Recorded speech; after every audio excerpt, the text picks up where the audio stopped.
మహాగణాధిపతయే నమః. ఓం గురుభ్యో నమః. ఓం శ్రీమాత్రే నమః. పరమేశ్వర స్వరూపమైనటువంటి జ్యోతిష, వాస్తు మరియు ఇతర అనేకమైనటువంటి శాస్త్రములను మనకు అందించినటువంటి మహర్షులకి నమస్కారం.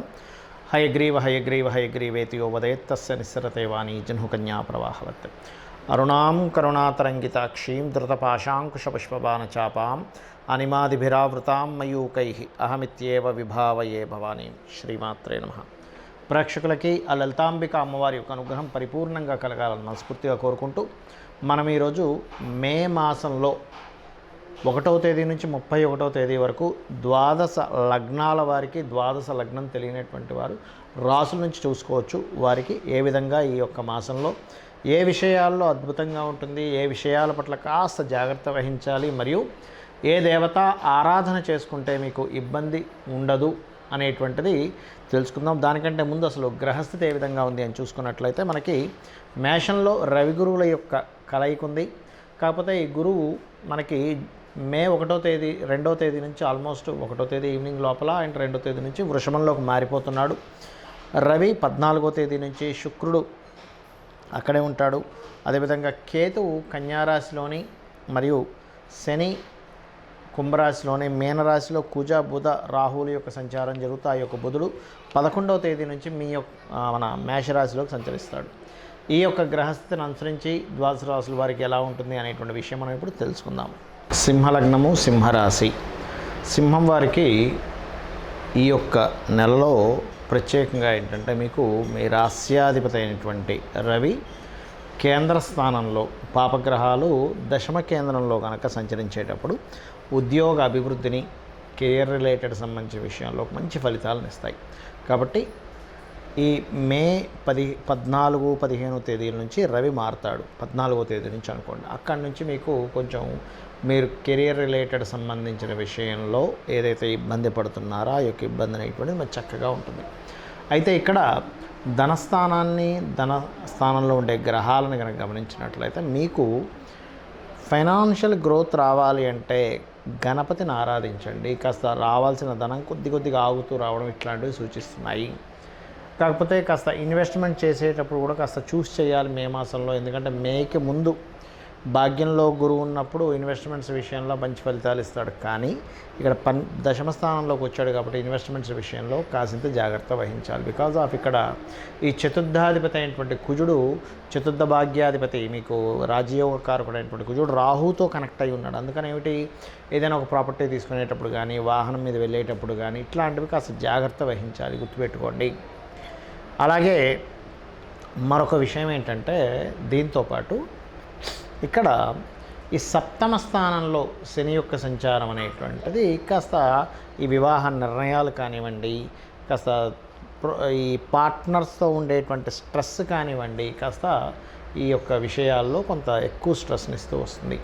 ఇక మరొక విషయం ఏంటంటే, ఇక్కడ గమనించుకున్నట్లయితే ఈ రాశి వారికి ప్రధానంగా, అంటే సింహ లగ్నవారు రాశి వారికి మీరు సోషల్గా ఏదైతే ముఖ్యంగా రాజకీయ నాయకులు మాట్లాడుతుంటారో, కొన్నిసార్లు చిన్న విషయం మాట్లాడినా అది అద్భుతంగా ప్రజల్లోకి వెళ్తూ ఉంటుంది. ఒక్కోసారి మనం ఎంత గొప్ప విషయాలు మాట్లాడుతున్నా సరే ముందుకు వెళ్ళదు. కానీ ఎప్పుడైతే మీకు ఈ దశమ స్థానంలో, రాజ్యస్థానంలో రవి గురువుతో కలిసి ఉంటాడో, రాజకీయ నాయకులకి, సినిమా ఫీల్డ్ వాళ్ళకి, అదేవిధంగా క్రియేటివ్ సంబంధించి ఏదైనా క్రియేటివ్గా చేసేటువంటి వాళ్ళకి ఇది చాలా గొప్ప యోగాన్ని ఇస్తుంది అనేటువంటిది చాలా స్పష్టంగా గోచరిస్తుంది ఇక్కడ.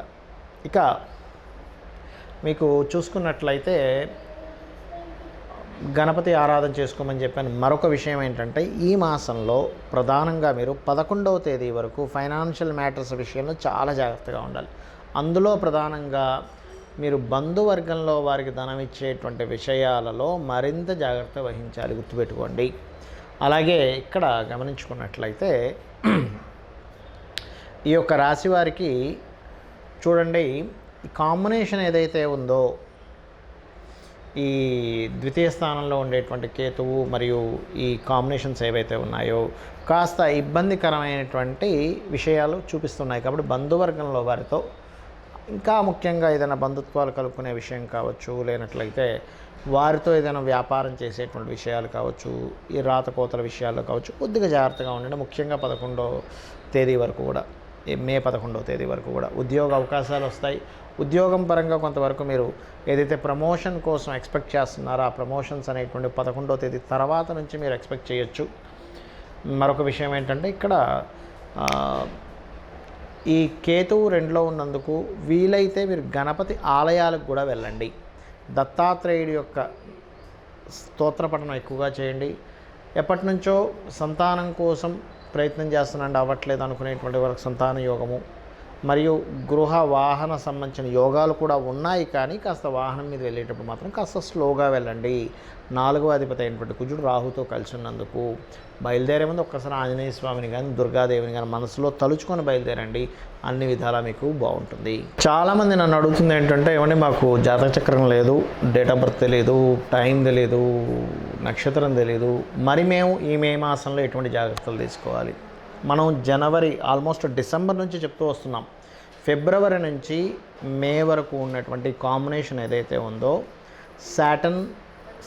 సాటర్న్ అంటే శని రవి, శని కుజ, అదేవిధంగా కుజ రాహు, ఈ కాంబినేషన్స్లో వెళ్తున్నాయి. కాబట్టి లైఫ్లో అంటే ప్రపంచవ్యాప్తంగా కావచ్చు, దేశవ్యాప్తంగా కావచ్చు, మనం ఊహించనటువంటి మలుపులు, ఎవరు ఎక్స్పెక్ట్ చేయనటువంటి పోలీస్ డిపార్ట్మెంట్ కావచ్చు, మిలిటరీ కావచ్చు, గొడవలు కానివ్వండి, ఒక రకమైనటువంటి ఉంటాయని చెప్పి నేను చెప్తూ వస్తున్నాను యాజ్ ఇట్ ఈజ్గా. ఎందుకంటే ఇదేదో మన గొప్పతనం కాదు, వెరీ క్లియర్లీ మనకి ముండేన్ ఆస్ట్రాలజీ అంటారు, మైథుని జ్యోతిష్యం అని, ఆ యొక్క దాంట్లో చాలా స్పష్టంగా ఉంది కాంబినేషన్స్ అనేవి.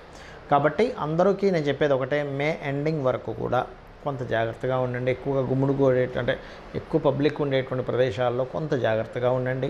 అయితే ఇక్కడ రాశి, నక్షత్రము, లగ్నము ఏమీ తెలియనటువంటి వారు ఒకటే గుర్తుపెట్టుకోండి, వీలైతే మీకు పెద్దగా నేను ఏ పూజలు చేయించుకోలేనండి, కొంచెం నా ఆర్థిక స్తోమత బాగాలేదు అనుకునేటువంటి వారు సింపుల్ టెక్నిక్ ఒకటి చెప్తా. మీకు దగ్గరలో గోశాల ఉంది, చక్కగా పిడికెడు బెల్లం పెట్టండి చాలు. క్యారెట్స్ తినిపించండి, లేదా బీట్రూట్స్ లాంటివి గోవుకు తినిపించండి చాలు. ఇదే మిమ్మల్ని కాపాడుతుంది. అంటే ధనం లేదండి, లేదు అది కూడా తినిపించలేని స్థితిలో ఉన్నానండి అన్నప్పుడు ఇంట్లో కూర్చొని చక్కగా చండీ పారాయణం వినండి. విన్నా సరిపోతుంది. మీరు వెళ్ళి చేసేయాలని రూల్ ఏమీ లేదు, గుర్తుపెట్టి వినండి. లేదంటే నాకు స్తోమత ఉంది, నా దగ్గర 4 డబ్బులు ఉన్నాయి, నేను చేసుకోగలను అన్నప్పుడు మీరు ఖచ్చితంగా చండీ పారాయణం చేసుకోవడము, చండీ హోమంలో పార్టిసిపేట్ చేయండి. దీని ద్వారా ఏమవుతుందంటే మీకు ఖచ్చితంగా మీరు ఏదైతే ఇబ్బంది పడబోతున్నారో ఆ అమ్మవారు మిమ్మల్ని కాపాడుతుంది. అదేవిధంగా కాస్త కుజుడికి, శనికి దానాలది ఇవ్వండి, లేదా కుజ శని గ్రహాల దగ్గర దీపారాధన చేయండి. ఇవి రాశి నక్షత్రం గ్రహం తెలియకపోయినా ఇవి చేయడం ద్వారా మీకు ఈ మంత్ చాలా బాగుంటుంది. బికాజ్ ఆఫ్ కాంబినేషన్స్, అంటే కర్మకారకుడు ఈ శని కుజ రవి ఈ కాంబినేషన్స్తో కనెక్ట్ అయి ఉన్నాడు. కాబట్టి ఈ గ్రహాలకు చేసుకోవడం ద్వారా మీరు చేసే ప్రయత్నము ధనం కోసం కావచ్చు, ఉద్యోగం కోసం కావచ్చు, ఖచ్చితంగా బాగుంటుంది. అయితే ఇక్కడ చాలామందికి ఏంటంటే, ఏమండి మరి మేము అంటే కొంతమంది అడుగుతూ ఉన్నారు, నాకు దాని గురించి చెప్తున్నాను. ఈ గోచారం గురించి చెప్తున్నారు, ఈ లగ్నం గురించి అంటున్నారు, కాసేపేమో రాశి గురించి అంటున్నారు, అసలు ఏది తీసుకోవాలని అడుగుతూ ఉన్నారు. మీకు లగ్నం కనుక తెలిస్తే లగ్నం నుంచే మీ యొక్క గ్రహస్థితిని పరిశీలన చేసుకోవాలి. అంటే గోచార గ్రహాలు కూడా తెలియదు, లగ్నం తెలియదు, రాశి నుంచి చేసుకోవచ్చు సెకండ్ ఆప్షన్. ఎందుకంటే మీరు ఇప్పుడు ఏదైతే అనుభవిస్తున్నారో ఈ జన్మలో, అది భోగం కావచ్చు, రోగము కావచ్చు, నిస్సహాయ స్థితిలో ఉండడం కావచ్చు, ఏమైనా కానీ మీరు అనుభవిస్తున్నారంటే మీరు పోయిన జన్మలో చేసినటువంటి మంచి కర్మ లేదా దుష్కర్మ. కాబట్టి ఈ యొక్క జన్మలో మీకు బాగా బాగుండాలి అంటే పూర్వజన్మలో చేసిన పుణ్యకర్మ రావాలి. ఇబ్బంది పడుతున్నారంటే పాపకర్మ కనెక్ట్ అయిందని అర్థం. అది మీ జన్మజాతకంలో ఉండే లగ్నము, మీ జాతక చక్రంలో ఉండే గ్రహాల స్థితిని బట్టి జ్యోతిష్శాస్త్రం చాలా స్పష్టంగా చెప్తూ ఉంటుంది. అంటే మీరు జన్మించిన సమయం, తేదీ, నెల, సంవత్సరం, ప్రాంతం వీటన్నిటిని తీసుకుని మీ లగ్నం ఎలా ఉంది, లగ్నాన్ని బట్టి మనిషి యొక్క తత్వం ఉంటుందండి. అసలు మనిషినే చూడకుండా చాలా స్పష్టంగా లగ్నాన్ని చూసి ఈ వ్యక్తి ఇలాంటి వ్యక్తి అని చెప్పొచ్చు. అదే జ్యోతిషాస్త్రం యొక్క గొప్పతనం. అతని యొక్క ధనస్థానాన్ని బట్టి అతను ఏ ప్రయత్నం చేస్తే ఇతనికి ఫైనాన్షియల్గా బాగుంటుంది, ఏ దేవతా ఆరాధన చేసుకుంటే ఇతనికి పూర్వజన్మలో ఉన్నటువంటి పాపము తొలగిపోయి ఫైనాన్షియల్ గ్రోత్ పెరుగుతుంది అనేటువంటి చాలా స్పష్టంగా చెప్పొచ్చు. ప్రయత్నాలు కావచ్చు, గృహం ఏ దిశలో నివసిస్తే బాగుంటుందని కావచ్చు, ఎటువంటివి చదివితే ఇతనికి భవిష్యత్తులో బాగుంటుందని కావచ్చు, ఇప్పుడున్న నడుస్తున్నటువంటి మహాదశ ఎలా యోగిస్తుంది, ఒకవేళ యోగించాలంటే ఏం చేసుకోవాలి. చాలామంది ఏమనుకుంటారంటే జ్యోతిషాస్త్రం అంటే యోగించట్లేదంటే ఏదో వేలు లక్షలు పెట్టి పూజలు చేయించుకోవాలనుకుంటారు. అది పూర్తిగా తప్పండి. మీ దగ్గర ధనం లేదు, అమ్మవారి నామాన్ని రూపాయి ఖర్చు లేకుండా ఇంట్లో కూర్చొని చేసుకోవడం ద్వారా మీరు ఉద్ధరింపబడతారు. ఈ కలియుగానికి ఉన్నటువంటి గొప్పతనం అలాంటిది. అంటే చక్కగా ఇంట్లో కూర్చున్నారు, డబ్బులు లేవు, ఏమి టెన్షన్ పడకండి, నాకేదో గ్రహస్థితి ఇలా అయిపోతుంది అలా అయిపోతుంది, ఏం టెన్షన్ పడకండి. చక్కగా ఇంట్లో కూర్చొని శ్రీమాత్రే నమః చేసుకుంటే మీ పనులు మీరు చేసుకోండి. అలానే ఇంట్లోనే కూర్చొని ఏ పని చేయొద్దని చెప్పట్లే. ఇంట్లో మీకు ధనం లేకపోతే శ్రీమాత్రే నమః అనలేరా? అనగలరుగా, చక్కగా అనండి, సరిపోతుంది. అమ్మవారే రక్షిస్తుంది. అమ్మ ఎలా రక్షిస్తుందో అలా చక్కగా అమ్మవారు రక్షిస్తుంది. మీకున్నటువంటి స్థితి ఏదైతే ధనం కోసమా, లేకపోతే ఉద్యోగం కోసమా, వ్యాపార అభివృద్ధి అవ్వట్లేదా, ఖచ్చితంగా అమ్మవారు మిమ్మల్ని రక్షించి తీరుతుంది. కాకపోతే ఏంటంటే మీరు ఫిక్స్ అవ్వాలి, నేను ఇది చేస్తున్నాను, నన్ను అమ్మవారు రక్షిస్తుంది. ఇంకా ఫైనల్ ఇంకోటి మరొకట్లేదు, ఈ విశ్వాన్ని మొత్తం ఇంత పెద్ద విశ్వాన్ని నడిపిస్తుంది అమ్మవారికి, మీ చిన్న ప్రాబ్లం తీర్చడం పెద్ద కష్టమా అనేటువంటిది ఒక్కసారి మీరు ఆలోచించి మీ ప్రయత్నం మీరు చేయండి. జాతక చక్రంలో ఉన్నటువంటి దోషాలు ఏమున్నా సరే తొలగిపోతాయి. మరి మీకు ఇక్కడ సందేహం కలగొచ్చామండి, ఈ గోచార ఫలితాలు ఎందుకు చెప్పుకుంటున్నామని. గోచారము జాతకము రెండు కనెక్ట్ అయినప్పుడు మనకు ఒక మంచి ఇన్సిడెంట్ జరగడానికి బాగుంటుంది. గోచారం అనుకూలంగా లేనప్పుడు, మన జాతకం అనుకూలంగా లేనప్పుడు ఎటువంటి సిచ్యువేషన్స్ మనకు ఏర్పడతాయని చెప్తున్నటువంటిదే గోచారం.